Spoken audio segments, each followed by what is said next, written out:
রাষ্ট্রের পতন এমন লেভেলে পৌঁছে গিয়েছিল যে রাষ্ট্রের প্রধান যে মসজিদ, একটা দেশের প্রধান মসজিদের খতিবকে পালিয়ে যেতে হয়। আজকে নতুন খতিব নিয়োগ দেওয়া হয়েছে।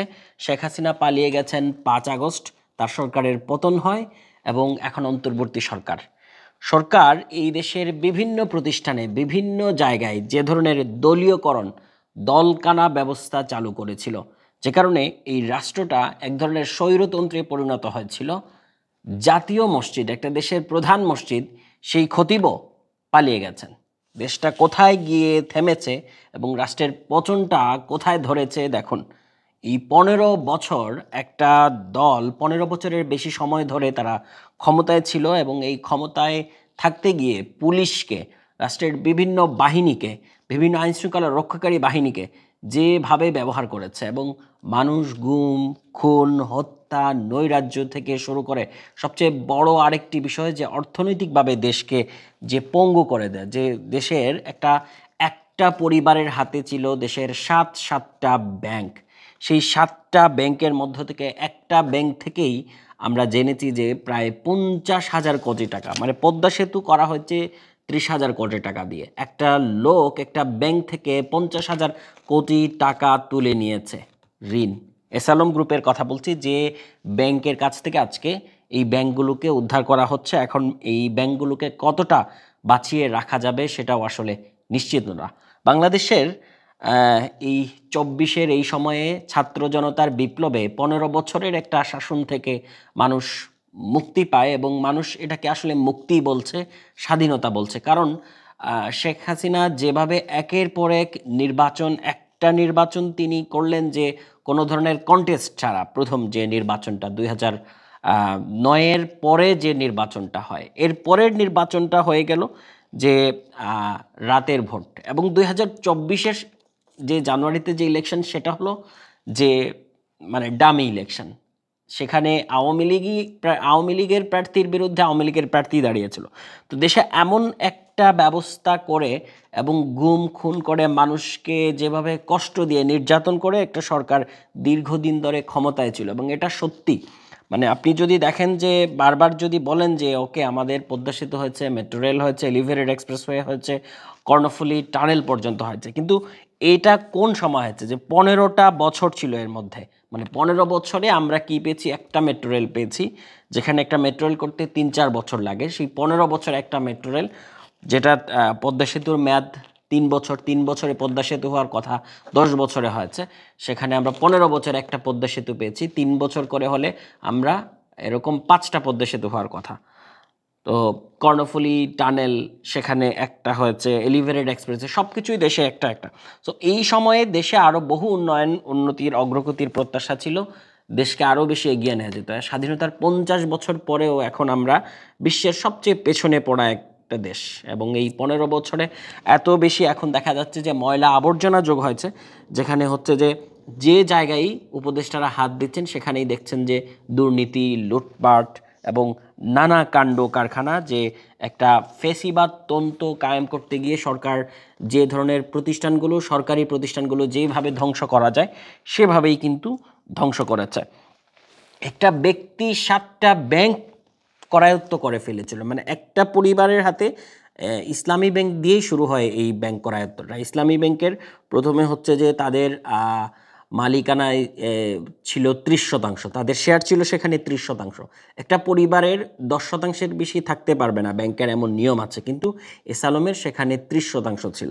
নানা অনিয়ম করে প্রথমে ব্যাংকের মালিকানা, এর ছাড়া ব্যাংক ছাড়াও বিভিন্ন খাতে তারা এক ধরনের নৈরাজ্য সৃষ্টি করেছিল। এবং এই এসালমের টাকা রিমান্ডে সালমান এফ রহমান বলছেন যে এটা শেখ হাসিনা এবং শেখ রেহানা, সজীব ওয়াজেদ জয় ভাগ করে নিতেন। রিমান্ডের তথ্য আসলে বিশ্বাসযোগ্য নয়, কারণ রিমান্ডে এর আগেও পুলিশের এই আচরণটা পরিবর্তন হয়নি। কারণ রিমান্ডে এর আগেও আগের সরকারের সময়, শেখ হাসিনা সরকারের সময় বিরোধীদের এভাবে নিয়ে এসে বিভিন্ন কথা বলা হতো এবং বিভিন্নভাবে বিভিন্ন তথ্য ছড়িয়ে দেওয়া হতো যে রিমান্ডে এই তথ্যটা পাওয়া গেছে।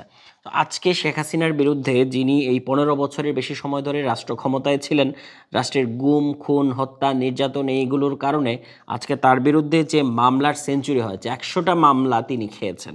100টা মামলায় তিনি 100টা মামলারই প্রধান আসামি এবং এই মামলাটা শুধু ঢাকায় হয়নি, চট্টগ্রাম, সিলেট সহ সারা দেশে হয়েছে।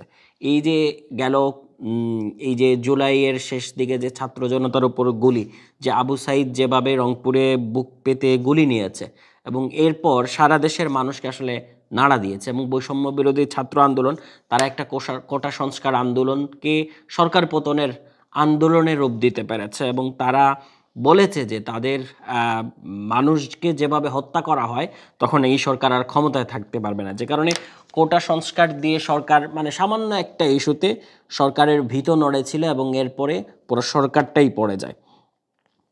দেশের রাজনীতিতে এখন হচ্ছে যে আওয়ামী লীগের অস্তিত্ব মোটেও নেই, কারণ শেখ হাসিনা যখন দেশ ছেড়ে চলে গিয়েছিলেন তখন তিনি কাউকে বলে যাননি। তার দলের সাধারণ সম্পাদক ওবায়দুল কাদের তিনিও এখন ঢাকায় আত্মগোপনে, তাকেও পর্যন্ত বলে যাননি।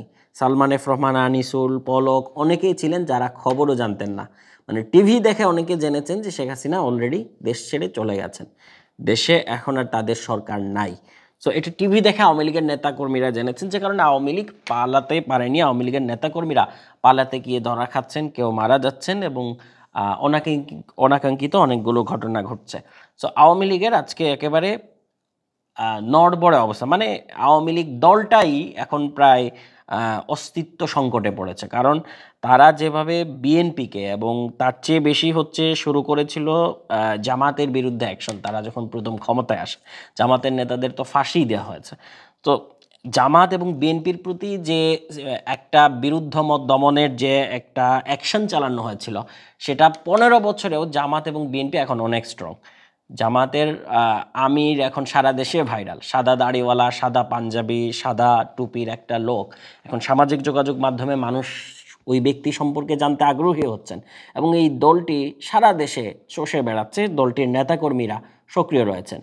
বিএনপির মতো দল, তাদের মির্জা ফখরুল ইসলাম, হয়তো তারেক রহমান লন্ডনে এবং বিএনপি চেয়ারপারসন জেলে ছিলেন, গৃহবন্দী ছিলেন, মাত্র মুক্তি পেয়েছেন, তারপরও বিএনপি এবং জামাতের এই অবস্থা হয়নি আওয়ামী লীগের। মানে বিএনপিরই জামাতেরই এক নেতা, জামাতের আমির ডাক্তার শফিকুর রহমান বলেছেন যে 15 বছর ধরে তারা টিকে আছেন জুলুম নির্যাতনের মুখে, কিন্তু সরকার মাত্র 15 মিনিটও টিকতে পারে নাই। চলে যাওয়ার পর 15 মিনিটও আওয়ামী লীগের নেতাকর্মীদের আর টেকার সুযোগ নেই এবং শেখ হাসিনা যে ব্যবস্থা করেছেন যে একেবারে বঙ্গবন্ধুকে, তার পিতাকে, যে আমার বাবার দেশ বা আমিত্ব এগুলোকে কেন্দ্র করে তিনি যে একটা নিজের মধ্যে যে অহংকার বোধটা জন্ম দিয়েছিলেন সারা দেশের মানুষের মধ্যে, এটা দাগ কেটেছে, যে কারণে দেখা গেছে যে মানুষের যে ক্ষোভ এবং তিনি ক্ষমতা ছাড়ার পর বঙ্গবন্ধুর যে মোরালগুলো ছিল সেগুলো মানুষ ভেঙে ফেলেছিল এবং শেখ হাসিনার যে ছবিগুলো তোলা সেইগুলোতে যে নারকীয়ভাবে, যে নৃশংসভাবে মানুষ সেখানে জুতা নিক্ষেপ করেছে, কালি মেরেছে এবং এই দৃশ্যগুলো কিন্তু দেখা গেছে। সব মিলিয়ে এখন রাজনীতিবিদদের একটা শিক্ষা হওয়া উচিত, যারাই এই দেশের ক্ষমতায় আসবে বা যারাই দেশ পরিচালনায় আসবে তাদের অন্তত এই জ্ঞানটুকু জানা দরকার যে দেশের মানুষের ভাষা বুঝতে হবে। আপনি যেন তেনভাবে ইলেকশন করে যে মানে ক্ষমতায় থেকে গেলেন, মনে করবেন না যে আপনি আজীবন থেকে গেছেন ক্ষমতায়। এবং আজকেও একটা সেমিনার থেকে কথা উঠেছে যে 2বারের বেশি কোনো প্রধানমন্ত্রী যাতে প্রধানমন্ত্রী না থাকেন, একজন ব্যক্তি যাতে 2বার প্রধানমন্ত্রী হতে পারেন, এর বেশি নয়। তো একজন একবারই হন প্রধানমন্ত্রী, একজন যদি 5 বছর একবারই হয় তাহলে তো আরও ভালো হয়। ক্ষমতার প্রতি মানুষের আকর্ষণ বা লোভ এটা কমে যায়, দেশের প্রতি মানুষের কাজ করার মানসিকতা, আগ্রহ, স্পৃহা আরও বাড়তে পারে। তো দেশের এই অবস্থা, প্রধান উপদেষ্টা এখন ডক্টর ইউনূস, ছাত্র জনতার সরকার এটিকে বলা যায় এবং নিয়মতান্ত্রিক অন্তর্বর্তীকালীন সরকার এটাকে বলা হচ্ছে। এখন এই সরকারের সামনে একটা নির্বাচন দেবে যেখানে হচ্ছে যে মানুষ ভোট দেবেন, মানুষ এই যে মানুষ ভোট দিতে পারেন নাই প্রায় 15 বছর ধরে এবং আমার মতো তরুণ প্রজন্ম যারা মানে কয়েক বছর গেল কয়েক নির্বাচনে আসলে আমি নিজেও ভোট দিতে আগ্রহ ফিল করি না, কারণ ওই রকম পরিবেশ ছিল না। সো আমি সংবাদকর্মী, আমার কথা বাদই দিলাম ভোটের ইস্যু, বাট সাধারণ মানুষ, এই দেশের সাধারণ তরুণ তারা ভোট দিতে পারেনি। এমনকি নতুন যারা ভোটার হয়েছে তারাও কিন্তু ভোট দিতে পারেনি। এটা আসলে একটা সরকারের জন্য, একটা দেশের জন্য খুবই লজ্জার বিষয়। একটা দেশের মানুষ ভোট দিতে পারে না, রাতে ভোট হয়ে যায়, তার ভোট অন্য একজন দিয়ে দেয় এবং একটা সরকার এভাবে জোর করে ক্ষমতায় বারবার থাকে। সো বারবার এই একই জিনিস ঘটানোর ফলে যে সরকারটা, যে দলটা এরকম করেছিল তাদের আজকের পরিণতি খুব খারাপ দৃশ্য। খালে বিলে নর্দমায় জঙ্গলে তাদেরকে পাওয়া যাচ্ছে, ধরে আনা হচ্ছে। সালমান এফ রহমানের মতো ব্যক্তি, যে প্রভাবশালী, যে অনেক বেশি টাকার মালিক, যার টেলিভিশন আছে, যার গার্মেন্টস আছে, যার ব্যাংক আছে, যার সবগুলো আছে, তাকেও আজকে থাকতে হচ্ছে ডিবির সেই আয়নাঘরের মতো জায়গায়।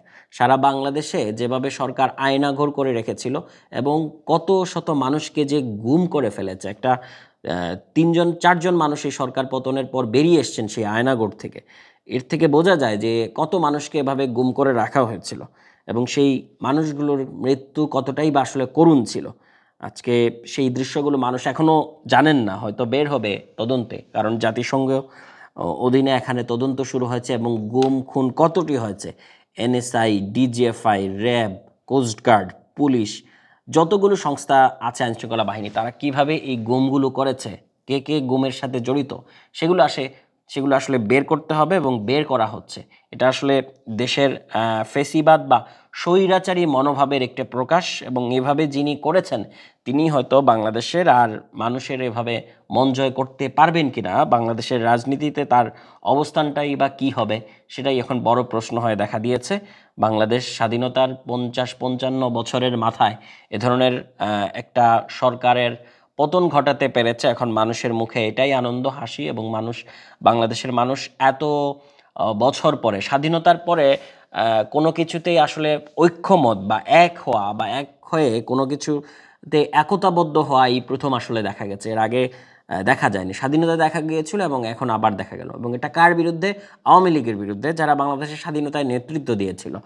এবং আওয়ামী লীগ বলতে আওয়ামী লীগের এখন বঙ্গবন্ধুর মেয়ে শেখ হাসিনা, বঙ্গবন্ধু যে আওয়ামী লীগের ছিলেন তার মেয়ে শেখ হাসিনা, তার বিরুদ্ধে মানুষ আন্দোলন করেছে এবং তাকে দেশ ছাড়া করেছে। ছাত্র জনতা গণভবনের ইট পর্যন্ত পারলে খুলে নিয়ে যায় সেদিন, যে চিত্র দেখা গেছে। এটাই ছিল এই দেশের মানে এমন পরিস্থিতি। এবং আজকে মানুষ 15 বছর কোনো দাবি দাওয়া বলতে পারে নাই, এখন হচ্ছে গিয়ে যে দাবি দাওয়াগুলো বলা হচ্ছে বা এখন সেই দাবিগুলো নিয়ে আসা হচ্ছে। সো মানুষ এখন একেবারে প্রধান উপদেষ্টার বাসার সামনে গিয়েও দাবি জানাতে পারছে। এটাও একটা ভালো দিক, মানুষ যে কোনো বিষয়ে কথা বলতে পারছে বা আমি এটা নিয়ে কথা বলতে পারছি।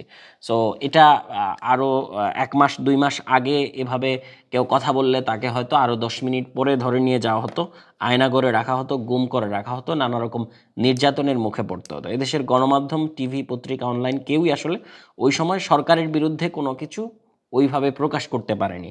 এবং বড় ধরনের কোনো ইস্যু আসলেই সরকারের বিরোধী হলে সেটা আসলে থামিয়ে দেওয়া হতো বা একটা সেন্সরশিপ কাজ করতো, যেটা আসলে চরম অন্যায় ছিল এবং এই সরকারের এভাবেই আসলে পতন হয়েছে।